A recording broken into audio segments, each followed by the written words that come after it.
அன்பார்ந்த இறைமக்களே, கிறிஸ்துவின் மறுப ஜெபக்குழியின் வாயிலாக இன்று உங்களை சந்திப்பதில் நான் பெரும் மகிழ்ச்சி அடைகிறேன். மக்களை, சந்தோஷமாக இருக்கீங்களா? நிறைவாக இருக்கீங்களா?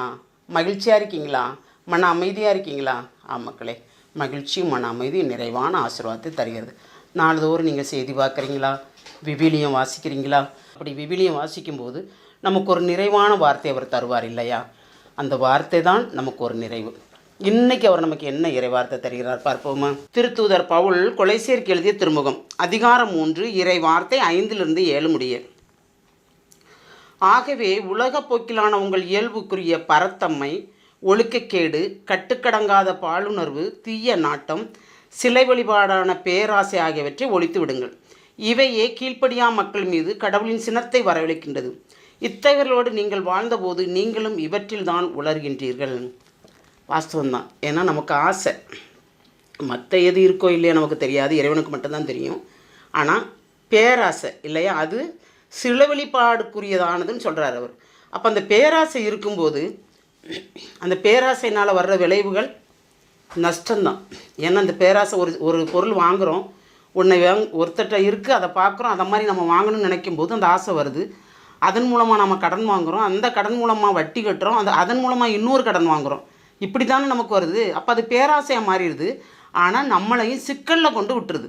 அப்போ இந்த சில வழிபாட்டுக்குரிய அனைத்து தீமைகளோடு இருப்பவர்களோடு தான் நாம் உழண்டு கொண்டு இருக்கிறோம். ஆனால் நாம் இறைவனோடு இணைந்து நடக்கும்போது அதை அனைத்து விட்டுவிடும்படி சொல்கிறார். நீங்கள் முதல்ல இந்த வாசகத்தை எடுத்து, இந்த அதிகாரத்தை எடுத்து முழுமையாக நீங்கள் வாசித்து பார்த்தீங்கன்னா, இப்போ நம்ம கொஞ்சம் கொஞ்சமாக, ஏன்னா உங்களுக்கு கேட்க நேரம் இல்லை, 5 நிமிஷம் தான் கொடுக்குறோம், 4 நிமிஷம் 5 நிமிஷம் தான் கொடுக்குறோம்.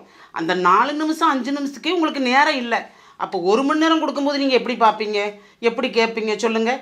அதனால தான் நீங்கள் வீட்டில் ஃப்ரீயாக இருக்கும்போது கணவனோ மனைவியோ பிள்ளைகளோ யார் இந்த செய்தி பார்த்தாலும் விவிலியத்தை எடுத்து இந்த வார்த்தைகளை முழுமையாக வாசிக்கும்போது அதன் உள்ளான கருத்துக்கள் அனைத்தும் நமக்கு தெரியும் இல்லையா? அப்போ நம்ம இப்படி தான் இருக்கிறோம், அப்போ இதை விட்டுறணும், இதில் நம்ம திருத்திக்கிறணும் அப்படின்னு நமக்குள்ளே என்ன தவறுகள் இருந்தாலும் திருத்துறதுக்கு உண்டான வாய்ப்பு நமக்கு கிடைக்கும். அப்போ நம்ம பேராசைகளை விட்டொழிந்தாலே போதும், நமக்கு எல்லாமே நிறைவான ஆசீர்வாதமாக அமையும் இல்லையா?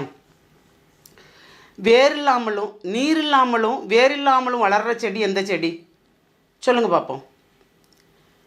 நீரும் இல்லை, வேரும் இல்லை, ஆனால் வளருது செடி. அது என்ன செடி? ஆசை. அந்த ஆசை தான் நம்மளை அப்படியே உள்ளுக்குள்ளே வளர்ந்து பேராசையாக மாறுது இல்லையா? அப்போ அந்த பேராசை இருக்கும்போது தானே பல பிரச்சனைகள் நமக்கு வருது. அந்த பல பிரச்சனைகளான தானே நாம் வீழ்ந்து கிடக்கிறோம் இல்லையா?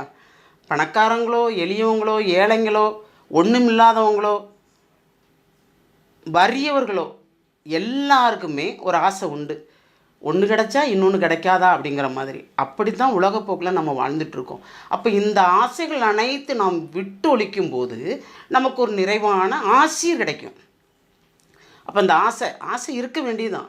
ஆனால் அது பேராசையாக மாறக்கூடாதுன்னு தான் நமக்கு இறைவார்த்தை நமக்கு எடுத்து சொல்லுது. அப்போ அந்த பேராசையை விட்டு ஆசைக்குரியது மட்டும் பெற்றுக்கொண்டால், எனக்கு இது வேணாம் ஆண்டவரே அப்படின்ட்டு அவர்கிட்ட சொல்லிவிட்டு அதுக்கேற்ற உழைப்பை நாம் பார்த்தோம் என்றால், கடன் வாங்கியில் உழைத்து பார்ப்போம் என்றால் எல்லாமே நிறைவாக இருக்கும். அந்த வரவேண்டி மன்றாடுவோமா? எல்லாம் வல்ல இறைவா, ஆண்டவரே, நீர் சொன்னது போல் ஆசை என்ற வார்த்தை இருக்கிறது ஆண்டவரே. ஆனால் அது பேராசையாக மாறும்போதுதான் நிறைவான துன்பங்களை நாங்கள் அனுபவிக்கிறோம் ஆண்டவரே. எதிர்பார்ப்புகள், ஏமாற்றங்கள், ஆண்டவரே, கண்ணீர்கள், கவலைகள், அச்சங்கள், எரிச்சல்கள், இறுதியில் என்னென்னமோ கொண்டு போய் சேர்க்கிறது ஆண்டவரே. அதனால் நாங்கள் அதிலிருந்து வெளியே வரும்படி தேவர் நீர் எங்களை ஆசீர்வதிக்க வேண்டும். நீர் எங்களை எப்பொழுதும் எங்களுக்குரியது என்ன என்பதை நீர் தெளிவுபடுத்தி, மனித இயல்பில் நாங்கள் ஆசைப்பட்டாலும் தேவையற்றதை எங்களிடமிருந்து அப்புறப்படுத்தி நிறைவானதை மட்டுமே நாங்கள் உம்மிடம் கேட்கும்படியும் அதை நீர் எனக்கு செய்து தரும்படியும் உம்மை மன்றாடுகிறோம். ஆண்டவரே, ஏனென்றால் ஒவ்வொருவருக்கும் ஒவ்வொரு விதமான காரியங்கள் உண்டு ஆண்டவரே. அதை அனைத்தும் செய்து கொடுப்பவர் நீர்தான். உண்மையென்று ஒரு அணுகுட அசையாது என்று நாங்கள் விசுவசிக்கிறோம், நம்புகிறோம். அந்த விசுவாசத்தின் பேர் எங்களை முழுமையாக ஒப்புக் கொடுக்கிறோம். எது தேவையோ அனைத்தையும் நீரே செய்து தரும்படி உம்மை இறைஞ்சி மன்றாடுகிறோம். எங்கள் ஜெபம் கேட்கும் நல்ல பிதாவே.